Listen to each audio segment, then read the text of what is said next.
Madam आज क्या कहना चाहिए? ये जैसे कि होता है कि हर विधानसभा में एक कार्यालय खोलते हैं जहां पे हमारे कार्यकर्ता बैठते हैं और उस चुनाव का संचालन होता है। इस पर्पज से आज यहाँ पे कार्यालय का उद्घाटन किया गया। आज हमारे निजामाबाद विधानसभा के बहुत सारे प्रमुख कार्यकर्ता यहाँ पे आए और इस कार्यक्रम में शामिल हुए हैं। चूंकि कार्यक्रम इसलिए भी हम लोग को थोड़ा तेज करना है क्योंकि अब चुनाव नजदीक आ रहा है और हम लोग को और तेजी से लगना है। हम लोग काम कर रहे हैं। माननीय हमारे प्रधानमंत्री जी का, माननीय मुख्यमंत्री जी का, हमारे शीर्ष नेतृत्व का जो भी निर्देशन प्राप्त हो रहा है उसके अनुसार हम लोग अपने क्षेत्र में जाके काम। मुद्दे तो बिल्कुल क्लियर है भैया। माननीय मोदी जी का है कि सबका साथ सबका विकास। उन्होंने अपने संकल्प पत्र में भी बता दिया है कि हमारी जो महिला है, हमारी बहनें हैं, उनके लिए वो 5 साल समर्पित रहेगा और भी बहुत सारी जो घर से जुड़ी योजनाएं हैं वो सारी चलती रहेंगी और इस पूरे प्रदेश और पूरे देश में लॉ एंड ऑर्डर का जो चल रहा है उसको भी उसी तरह रखा जाएगा। बहुत सुरक्षा और सबको देखा जाएगा। ये सारी चीजें लेकर लालगंज का एक हम लोगों का जो पुराना रह गया है रेलवे लाइन का, दूसरा हमारी जो माताएं बहनें स्वयं सहायता समूह की हैं और भी कई विषयों को लेकर के हमारी माताएं बहनें जो घर से बाहर निकल के काम कर रही हैं उनको भी हम मजबूत बनाने का काम करेंगे।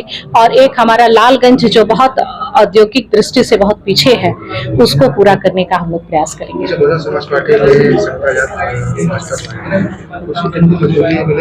बहुत मजबूती है। एक बहन और जुड़ गई है, उससे हमारा और भी भारतीय जनता पार्टी मजबूत होगी। उनका मेरा बहुत बहुत स्वागत है।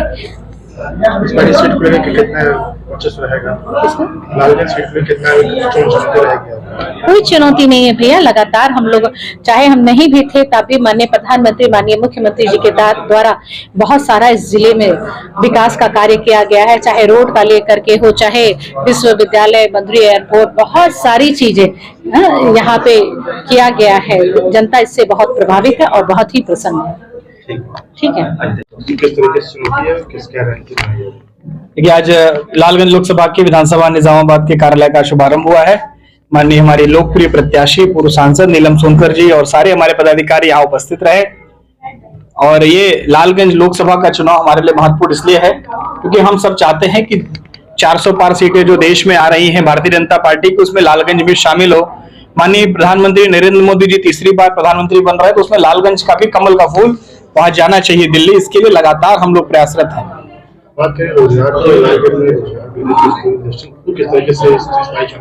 निश्चित रूप से जब भारतीय जनता पार्टी की सरकारें रही हैं हम लोग लगातार कार्य करते रहे हैं और लोगों को रोजगार देने से लेकर के और बहुत सारी चीजों पर कार्य किया जाता रहा है। लालगंज क्षेत्र में औद्योगिक दृष्टि से अभी पिछड़ा है।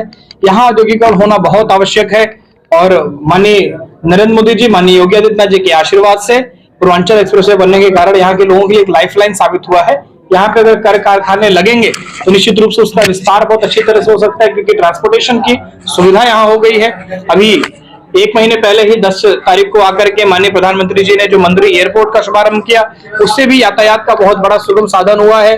आपके हाईवेज बन गए हैं, रोड्स बन चुके हैं। ऐसे में कोई भी अगर कारखाना लगाता है यहाँ पर तो निश्चित रूप से यहाँ के युवाओं को बड़ा रोजगार मिलेगा।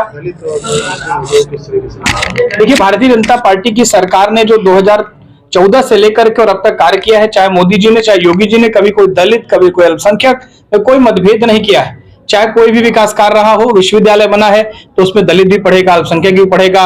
एयरपोर्ट बना है तो उसमें भी दलित अल्पसंख्यक से लगा हर एक वर्ग के लोग जाने का कार्य करेंगे। और जो रोडें बन रही है क्या देखकर बनाई जा रही है कि इस पे अल्पसंख्यक चढ़ेगा, इस पे जनरल चढ़ेगा। सभी वर्गों के विकास के लिए हमारी सरकार कार्य करती है।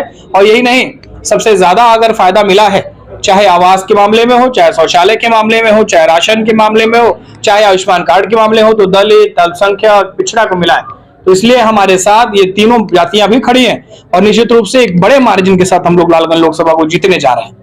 ठीक।